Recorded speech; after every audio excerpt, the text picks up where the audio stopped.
অর্চনা, আমাদের শাশুড়ি বৌমা রান্নাঘরে।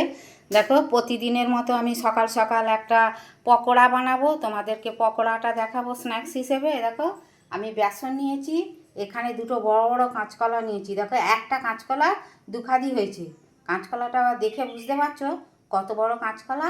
আর এখানে দেখো পেঁয়াজ কুচোনা, সুন্দরী পাতা, কাঁচা লঙ্কা কুচোনা, এখানে রসুন দিয়ে আরও মশলা কিছু অ্যাড করব। তোমাদেরকে ভিডিওটা প্রথম থেকে শেষ পর্যন্ত দেখাবো। এরকম স্ন্যাক্স হিসেবে পকোড়া হলে বিকালের দিকে আড্ডা মারতে মারতে চায়ের সাথে বা মুড়ির সাথে বা চায় করে কি বলে ওই সস দিয়ে সব দিয়েই খাওয়া হয়ে যাবে। ভিডিওটা প্রথম থেকে শেষ পর্যন্ত দেখার অনুরোধ রইল।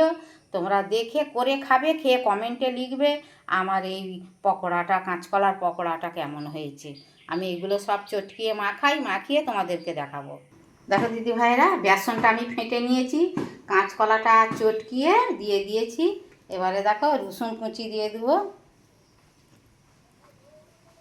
দেখো এবারে দিয়ে দেবো কাঁচা লঙ্কা কুচি দিয়ে দেবো,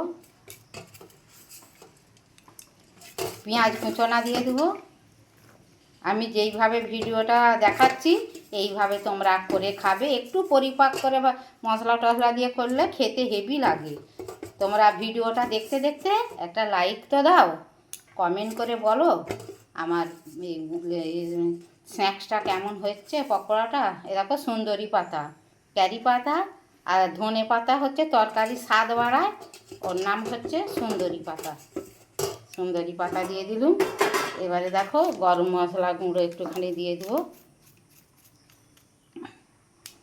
এবারে এই গুঁড়ো মশলাটা দেখো, দেখো এটা নুন, এটা ঝাল লঙ্কা, এটা গোটা জিরে, এটা হলুদ, এটা গোলমরিচ গুঁড়ো, এটা ধনে জিরে গুঁড়ো, এইটা লাল লঙ্কার গুঁড়ো, আর এটা নুন।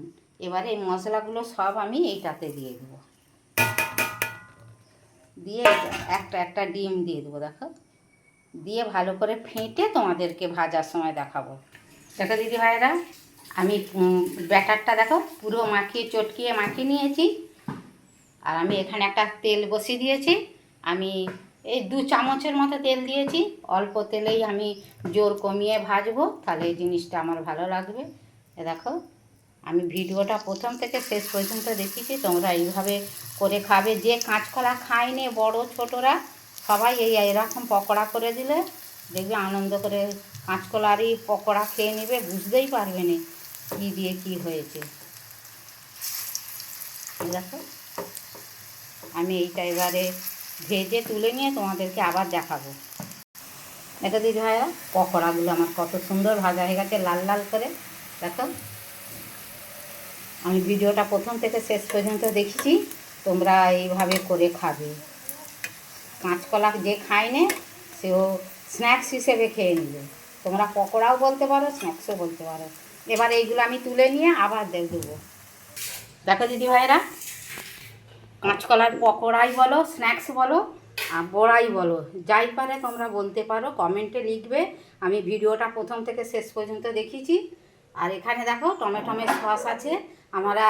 আমাদের নাতি দুটো সকাল স্কুল হচ্ছে, সেই স্কুল গেছে, তারা যদি সস দিয়ে খায় তারা খাবে, আমরা বড়রা সস খাবো নি, আমাদের পছন্দ করিনি। এ দেখো যে কাঁচকলা খায়নি, সবজি খায়নি, সব রকম দিয়ে এরকম স্ন্যাক্স হিসেবে করে দিলে সবাই চেটে পুটে খাবে, কেউ বুঝতেই পারবে না যে কী দিয়ে পকোড়াটা বা স্ন্যাক্সটা হয়েছে। আমার এইগুলো যদি ভালো লাগে লাইক কমেন্ট শেয়ার করবে, আমাদের চ্যানেলটা সাবস্ক্রাইব করে নেবে, তাহলে নিত্য নতুন রান্নার রেসিপি ভলগ দেখতে পাবে। ফেসবুক থেকে দেখলে আমাদের চ্যানেলটা ফলো করবে, সকলের সঙ্গে শেয়ার করবে। তোমরা কমেন্টে লিখবে আমার এই কাঁচকলার বড়াটা বা স্ন্যাক্সটা কেমন হয়েছে। তোমরা যে যেখানে আছো সবাই সুস্থ থাকো, ভালো থাকো। হরে কৃষ্ণ, রাধে রাধে।